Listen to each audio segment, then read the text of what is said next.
Bienvenue sur ce podcast de fingraphs.com sur Dukascopy TV. Aujourd'hui, nous allons regarder l'environnement cross-asset, c'est-à-dire le S&P 500, l'euro US dollar, les taux 10 ans US et l'or. En introduction, nous avons mis le graphique du futur du mini S&P 500 en daily, qui est toujours à la baisse, et on pense que c'est le cas encore pendant quelques semaines. Donc voici le graphique du mini S&P 500 daily, donc avec une perspective sur les prochains mois. Ce qu'on peut voir, c'est que la baisse qui dure depuis le début de l'année a eu une première phase, qu'on peut définir ici ou peut-être même jusqu'en mars, et un rebond, un retest à la hausse. Depuis, on est dans une accélération à la baisse et on pense que cette accélération n'est pas finie. On est certes assez survendu ici, les enveloppes se touchent, mais on pense que le momentum est encore relativement fort et pourrait aller chercher les targets que l'on voit ici, entre 3925, où on était plus ou moins déjà aujourd'hui, et potentiellement jusqu'à 3700, 3600. On pense qu'on devrait faire un bottom intermédiaire intéressant, sans doute vers fin mai, début juin. Donc on aurait encore 2-3 semaines de baisse assez agressive et ensuite un rebond. Ce rebond, on pense qu'il pourrait durer jusqu'en juillet, voire éventuellement jusqu'en août, et pourrait nous ramener dans la zone ici, quelque part entre 4004 et 4005. Peut-être un peu plus bas que 4002, 4004, mais en tout cas plus bas que les plus hauts qu'on a fait en mars, puisqu'on pense qu'on est dans une tendance à la baisse. Et à partir de fin juillet, début août, on repartirait alors à la baisse, faire de nouveau plus bas sur l'automne.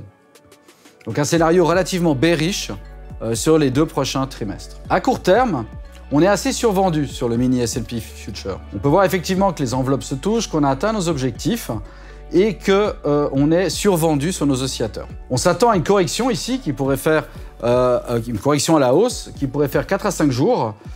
Tant qu'elle ne repasse pas au-dessus plus ou moins du niveau des enveloppes ici qui est aux alentours de 4003, on ne remettra pas en cause notre scénario plus bearish jusqu'à la fin du mois. Donc on pense qu'on peut faire un rebond ici qui s'arrêtera peut-être vers 4200, 4250 sur les 4-5 prochains jours et qu'on repartirait à la baisse ensuite, retester sur la fin du mois et le début du mois de juin. Suite à ça, effectivement, on pourrait voir un rebond plus conséquent qui ferait remonter le S&P aux alentours de 4004, peut-être même 4005 sur le mois de juillet et peut-être le mois d'août, avant de repartir à la baisse jusqu'en automne. On considère maintenant l'euro qui est dans une tendance à la baisse très linéaire. Cette tendance est, à notre avis, toujours en cours. Il nous semble qu'il manque encore quelque chose ici à la baisse. On a atteint les objectifs en impulsif, mais nos objectifs en impulsif 2 se justifieraient puisqu'on est en dessous, bien en dessous des impulsifs et calculerait des niveaux aux alentours de 1,03, 1,04. Donc il y aura encore de la place à la baisse ici. Les enveloppes sont encore fortement à la baisse, même s'il y a du stress.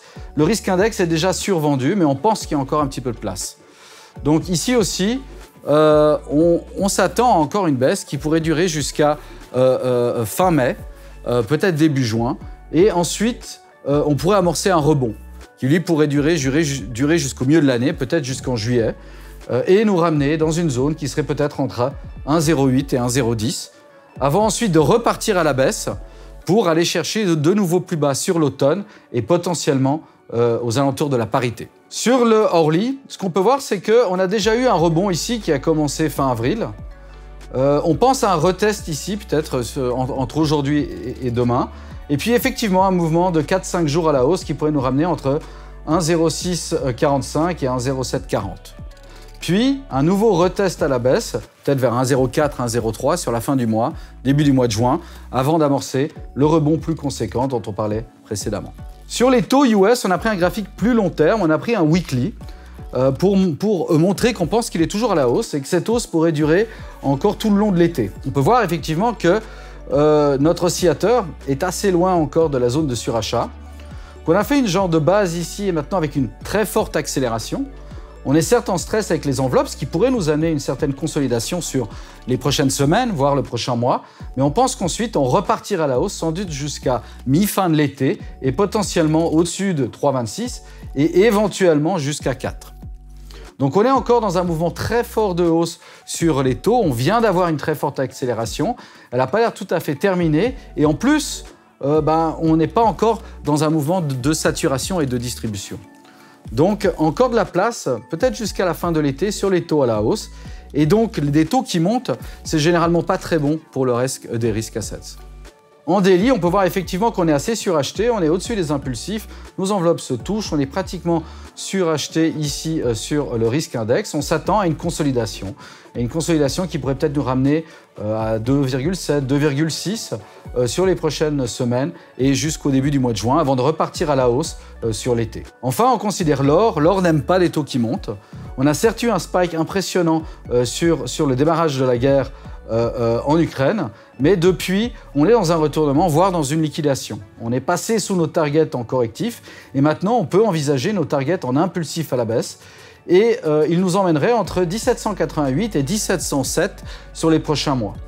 On pense que ce mouvement peut sans doute continuer jusqu'à ce que les taux montent, donc sans doute jusqu'à la fin de l'été, et que le bottom qu'on fera à ce moment-là pourrait représenter une très bonne opportunité pour pouvoir ensuite profiter d'un mouvement qui serait très fort à la hausse sur 2023 et 2024. En vous remerciant de votre attention, nous vous souhaitons une bonne semaine de trading.